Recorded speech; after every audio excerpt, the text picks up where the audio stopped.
Okay, once again, thanks everybody for taking the time this morning. Pleased to offer PWHL New York General Manager Pascal Daoust for some media availability this morning. Pascal will open with the brief statement, then we'll take your questions for well, we're scheduled until 10:30, but we'll take questions as long as there are in regards to the team's end of season, personnel changes, and of course leading into the inaugural or the second annual PWHL draft. So, Pascal, I'll turn things over to you, please. Yeah, well, first, good morning, everyone. Thanks for being here.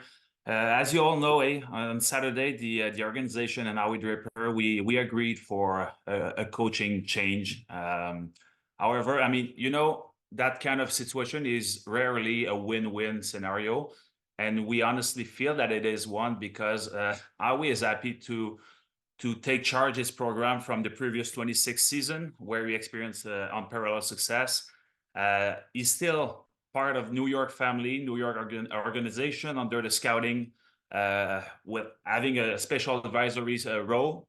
And also, well, New York, we're going to have to move on, looking for the next coach to take care of the program. But yeah, saying this, it's for us, it's the best win-win-win scenario because I'm telling you how he is very, very pleased that he was part of that project, but now very, very pleased as well to take charge of the program where he feels like really, really in charge of success, and he's going back there with a smile. So I'm hoping to receive any question. Folks that have questions, ask you to please use the Zoom console to raise your digital hand. I'll call on everyone individually, ask you to unmute, and you can proceed with your question. Once again, folks, please introduce yourself and the media outlet that you are representing. We'll begin with Ian Kennedy, please. Hi, Pascal. Ian Kennedy from the Hockey News. My first question for you is, knowing that you have that change coming up, what attributes will you be looking for in a new coach, considering this past season, what the team went through, and what kind of parameters are there that might influence your decision on a coach moving forward? I would say that I look forward to meet many coaches to see what they can bring, what they have. We need a coach with a success track record, of course, but we need someone that is like understanding where the PWHL is going. We see it. We have the very best in the world competing hard. It's a league where details, consistency have a huge impact because we don't play like 82 games to have like a window to go around with when you have like a straight of loss. But we need someone with consistency, details, experience, track record, knowing that we're coaching the best in the world. And a quick follow-up to that. What's your timeline like? Obviously, we've got the draft coming up. You've got the first overall pick. What are your hopes for filling this void in your staffing right now? Yeah, the ideal world would be to have the coach sitting at the table. That's for sure.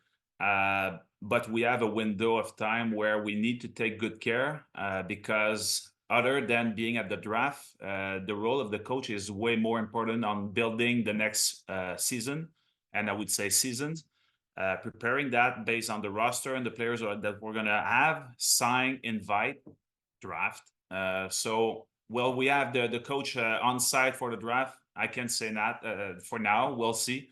But the priority is to meet with people, to give them the time to present themselves, and we'll go from there. Thanks, Pascal. Thanks, Ian. Jim Cherney, please. Pascal, Jim Cerny from Sportsnet. How are you? I'm good. Yourself, Jim? Thanks. I'm doing well. Thanks for doing this today. I got a couple questions. First, since we're obviously talking about the coaching change, will Colton Orr be part of this process, part of the interview process, or are you interested in looking outside the organization, somebody with a new voice, a fresh voice, and a fresh set of eyes? Yeah, I need to keep the table as open as possible for anyone that would like to join us. you know, the league started like quite like in a hurry in September, and we were like, it was a privilege to have Howie as a great coach joining us. Colton, Mike, Gord, Laura, they all stepped in, and they've done a lot for New York. But now, I mean, before promising anything to anyone, we need to start the process, to give the opportunity to people that were probably not available at the starting race, to start the race at the same time as everybody. So now we have the right window to meet, to talk, and to receive like a great candidate. So let's take the time, because the league deserves to have the best coaches as they have the best players. And then about the change itself, I guess, outside of your overall record this season and missing out on the postseason. I'm just curious what you saw, whether it be on the ice, whether it be off the ice, combination thereof, that led you to believe that a change was necessary here. Well, you know, it's from discussion going day to day, like looking or watching of course, the result. Everybody will look at the result, and no one would be happy to be sixth in a league of six. But still, we were always taking good care, understanding that the league was having really, really tight result.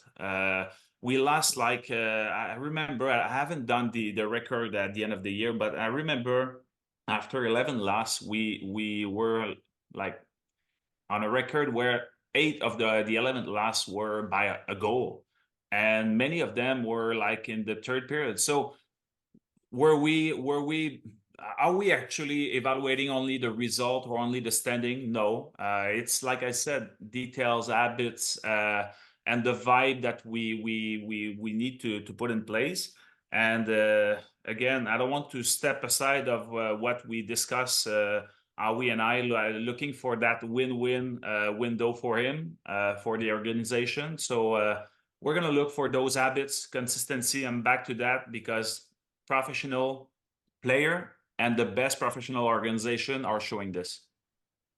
Great. Thanks, Howie. Thanks, Howie. Thanks, Pascal. Thanks, Jim. Thanks, Jim. Erica Ayala, please. Thank you. Hey, Pascal, thanks for your time today. I wanted to ask you a little bit about what feedback you've been getting from players throughout this process, and if and how they informed, as you said, some of the day-to-day conversations that you've been having and trying to evaluate how the first season went. Yeah, thanks, Erica, for the question. And for those of you who know me well, I'm a guy who likes to work with transparency, but you understand, I hope you understand that any discussion between players and myself or agent or coaches, I wouldn't like to bring that up publicly, because they deserve to be confidential. So I rather focus on what's around it. But you know, any discussion, positive or negative, I always try to build using those conversations. So I mean, the vibe was not aiming at all at any individual, like the person or whatever. So I wouldn't like to use that platform now to point, because there's no use to go there. I understand that. So maybe I'll pivot the question just a little bit. Yeah. What was there a exit interview process with players? And is that something that you'll use moving forward, regarding coaching and otherwise? Yeah, every season for me, it needs to have exit meeting with every players, and you always plan or book some time, and you think that you have enough, but then you double that time with each player, which I was totally comfortable. And I've done the same with all the staff. So I met with all the players, all the staff, because we know to understand what we've done the right way and what could be better. What needs to change, and on what we need to focus, and how we can maximize the potential of the coming 6 months to be at our best for the next training camp. So yes, to your question, I did exit meeting with each and everyone in the organization. Thank you. Oh, I forgot to announce, I'll be reporting for CBS Sports as well as Locked On NHL. But I have a final question for you, Pascal. Yep. When it comes to the rest of the coaching staff, which you named, is that something that as a general manager that you'll kind of gauge whether you'll retain that staff, or is that something that the head coach once announced she or he will have the opportunity to name their staff? Thank you. Yeah, of course. Good question. I mean, to me, it's important for an head coach to join and to have a say, because it's a world, it's a business where you need that staff and that person to be close to you, that you trust, that you believe in. So the next head coach will have the opportunity as well. Of course, I do have a read also on what I received, the feedback that I received so far, the thing that I've been able to see and evaluate myself. And but as soon as I'm going to be able to sit and decide who's going to be the next head coach, we'll go and use that process for sure. Colley, please. Hi, Pascal. Mark Colley, Hey. Toronto Star. Mark. I want to ask about the attendance this season, because obviously New York didn't see the same sort of reception that a lot of other teams did. Why do you think that is? Well, I mean, I would say that there's a ton of little details. It's like our season. There's tons of little details here and there. We started something in New York where the market is so great, so unique, so big, using Connecticut platform, Long Island, and then Prudential and New York area as well to meet with the fan, with the media. So we covered a great and huge area. Of course, when we look at those unique moments when they have been able to get like 15 or 13 or 20,000 people in a building, I mean, I think that New York will make it. We're gonna make it for sure. We're gonna probably have like less venue to play in next year. I leave that to the business side. They are trying to see where we would have the best attendance. But I mean, Prudential is also like a demonstration. Like in 3 weeks, we have been able to have more than 5,000 people joining us in a season where at that time we were not on the top of the standing. So we had a great reception over there. Our opening night was also great with Total Mortgage, and then UBS. We had some good crowds. Will we have more games on a weekend? Could that help? Maybe. Could we sit at one venue and have like more fans getting their season ticket? Maybe. It's a product where the family is welcome, but not only welcome, but they are able to get and to buy those tickets and to be close of the players. So there's a proximity. There's something unique in the PWHL that I feel that as soon as we can sit somewhere and tell the fan that's where we're going to be, I think it will help. And so moving forward, do you think the solution is finding a permanent venue that New York plays at every game, or is it something else that solves it? Again, I mean, if you're talking hockey-wise, of course, when you're playing home and you have your staff and your equipment in one area where you're maximizing their expertise and their time on doing their stuff instead of packing, hockey-wise, it's way better. Business-wise, it's important because we're building something huge here, and we need to respect both reality. We need to collaborate together and see where is the best fit. So business is also involved trying to see where we should be having the best relation, partnership, collaboration, fan base, and media. So there's a lot of that they need to look at. And on our side, we need to focus on what we control. And at the moment, what we control is where we train and waiting to know where we're going to be playing. Thank you. You're welcome. John Worrell, please. Hi, Pascal. Hi, Pascal. John Worrell with the Associated Press. Hi, John. Mark kind of stole my my question, but just to follow up on just site, how much of it is? I'm not sure if distraction is the right word, but how much did that play into just not having one single home into the team's performance, and maybe you touched upon it, having one place to bring your equipment. How much did that play maybe into maybe serve as a distraction a bit? Well, on one side, you will say that's a huge privilege that our players had this year, to play in three great buildings, to touch base with some fans, like from different area. On the hockey side, performance-wise, I don't want to use this as the reason why. But of course, when you spend that much time, as I said, traveling for a home game or packing or getting the setup done and then reloading the equipment, the truck to go back to your training facility. I mean, it is a challenge for the performance of the player. So again, what is the best the best reality we could have? I mean, that's probably not the one. But can we complain at the moment starting a league, facing that reality and to make our part? I mean, we've done it. Players, they fought through it. The staff, I mean, they spent time and energy on adjusting, and they were happy to do it. Can we have better? I guess we can. And again, I trust a lot that the league, the business, and the hockey will find the best of both worlds. Right. And Stan has said he's very much committed to emphasize that he's committed to the New York City market. Are you working with the PWHL, Stan and Jana, in establishing what actually, let me put it to you this way.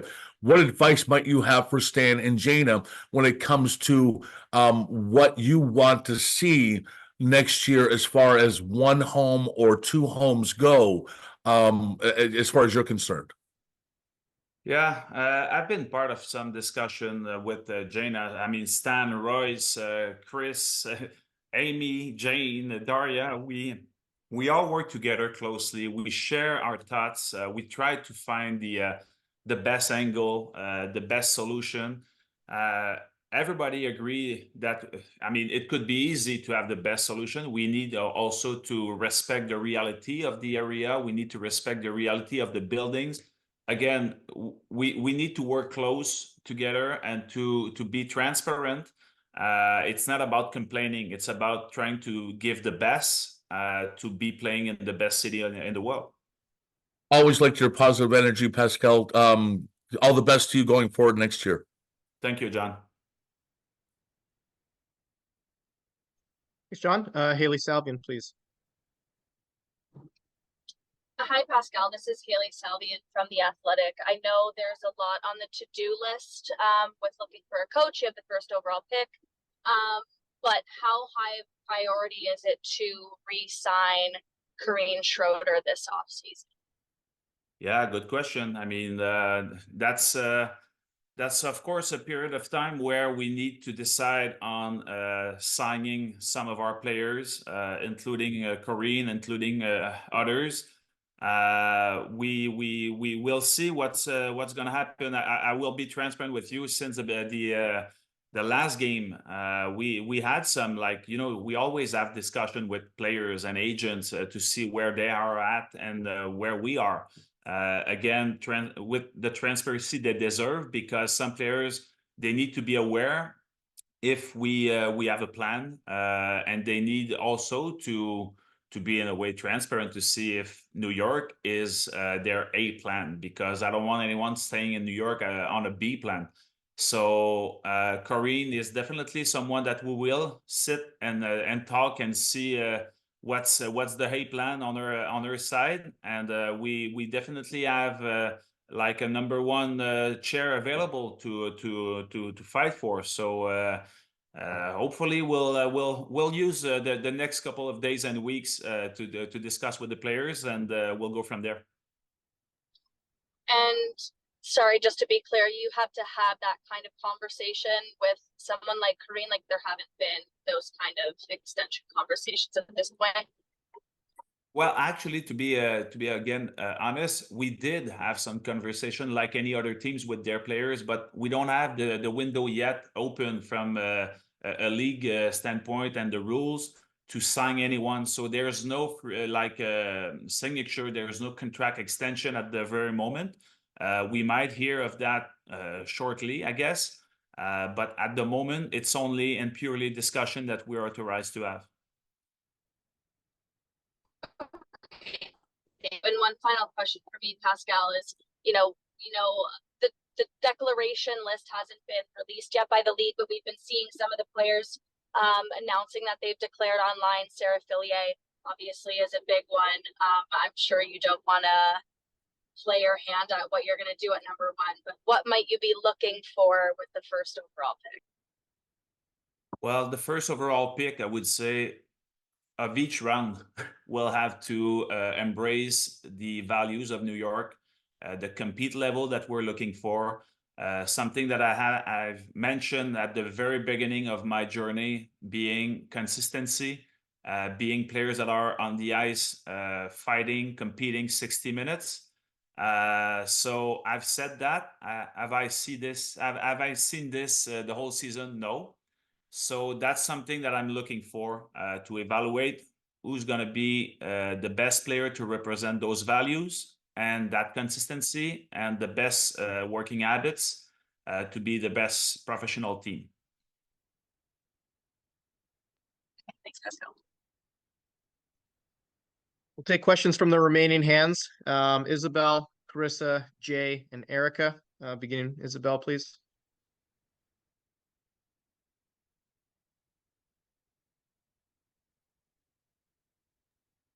Isabel, s'il vous plaît. Your microphone is muted.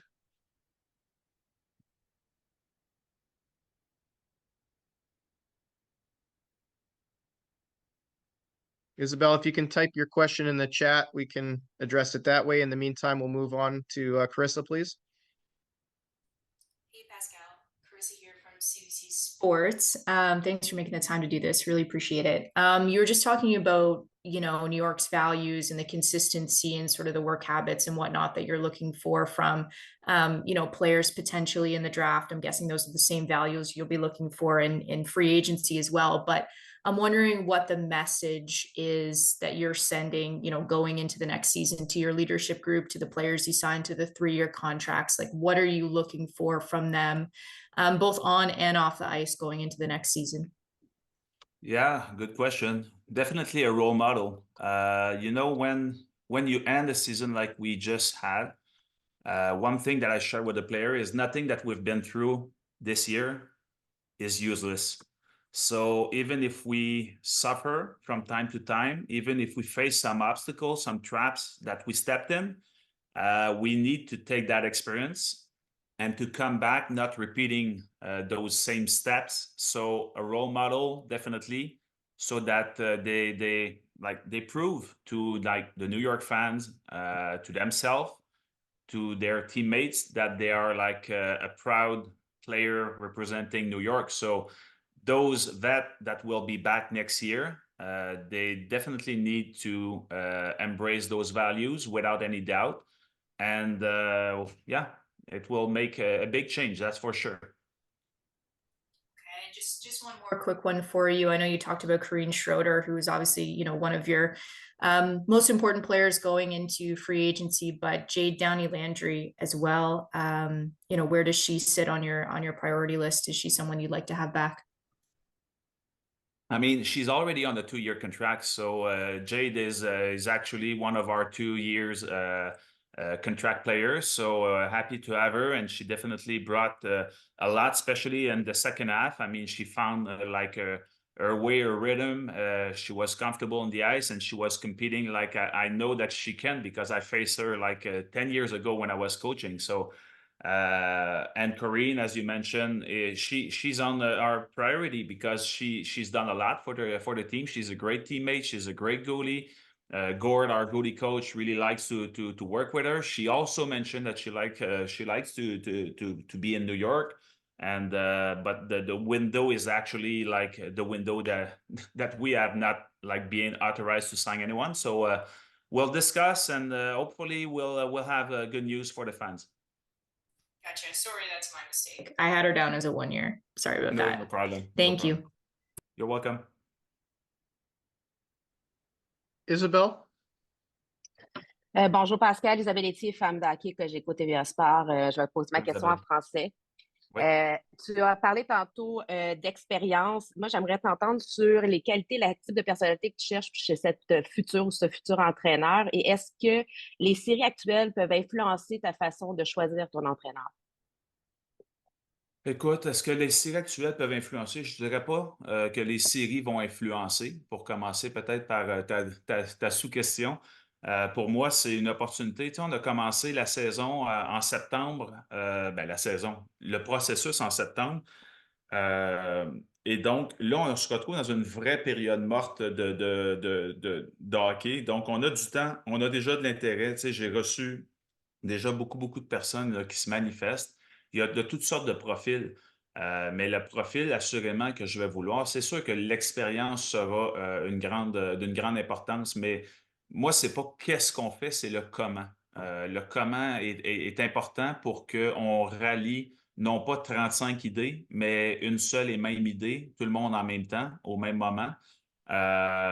Donc, ça va être de voir dans les discussions que je vais avoir le passé, qu'est-ce qui peut nous démontrer qui a été fait et le futur, comment on peut l'anticiper, mais ça va être une priorité pour moi, le comment. Parfait. Merci Pascal. Merci Isabelle. Jay, followed by Erica to wrap, please.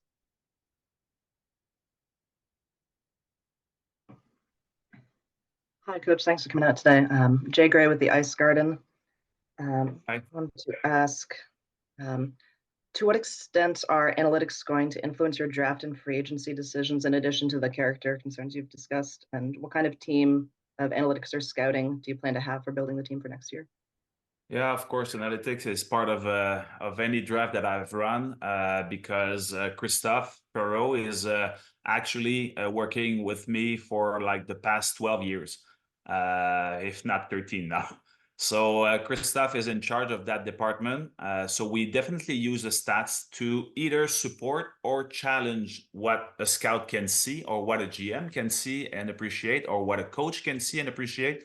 So we do use the analytics, the advanced stats to challenge not only a draft, but also a season based on the team performance, where are the best fits, and the same when we trying to track the opponent. So it's advanced stats or analytics is not something new for me. Okay. And just real quick, we saw Minnesota and Montreal bring in several players on 10-day SPAs and have some success with that. I think at the beginning of the season, we might have been expecting to see Claire Thompson brought in on New York. Was she available, or was there any conversation about bringing her in at any point? Yeah, we fought all together, her agent, Claire as well, and us. She came to practice from time to time, but because she was involved as a full-time student, her visa was only like a student like profile. So because of that, we couldn't have her with us. Otherwise, I mean, it would have been a privilege for us and for the league to have Claire skating already in this season. But now that she declared for the coming draft, well, we'll see where she's gonna end up. But yeah, we tried, and unfortunately, we couldn't. So prior to the start of the season, it wasn't clear that that type of visa would be an issue for her being one of the reserve spots. Yeah, well, actually, because once you declare for the league, if I go into like some details, you need to have a worker visa. So when you're a student coming from Canada studying in the States, you can have both.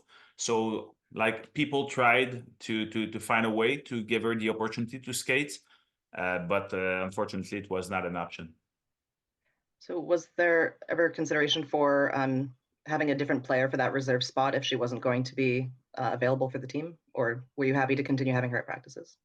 Well, that's something that we've heard only. The final call, the final decision was like at that final date, late in March, when the window was finally over because of the trade period. So everything was ending at the same moment. So we were like hoping, the agent was hoping, Claire was hoping as well, and till the very last second. And other than that, we've been like lucky because the only long-term injury we had was Jill Saunier. So we had 2 reserve players on our list, and I mean, they have been able to play well. Carly played 1 game. She was with us in Montreal at the end of the season, and Alexa Grusha have been able to play a couple of games, but we didn't have like the same reality as other teams. Thank you, Coach. Last question, Erica, please. Yes, thank you. I wanted to follow up on what Jay was asking. So regarding Claire, is that someone that you think could still fit New York now that you'd have to go through the draft process as opposed to signing? Yeah, well, any team would be stupid not to have Claire on their short list. She's definitely a great person, a great teammate, a great player. It's unfortunate that she was not like authorized or able to play. But I mean, she's preparing her career to become a doctor, so she's gonna be a great like a person in the society. As for the player, I mean, short list will be for sure having Claire on it on the 6th market, and we'll see what will be the need at that moment and what will be the position and the role. And but yeah, Claire is definitely a great player. Thank you for that. I'm sorry to interrupt. And then you also talked about culture. I noticed when I went to one of the New York games that there was a compass that is utilized by the team. Can you tell me a little bit about what that, north, south, east, west meant and how you tried to embody that throughout the season, the inaugural season for New York?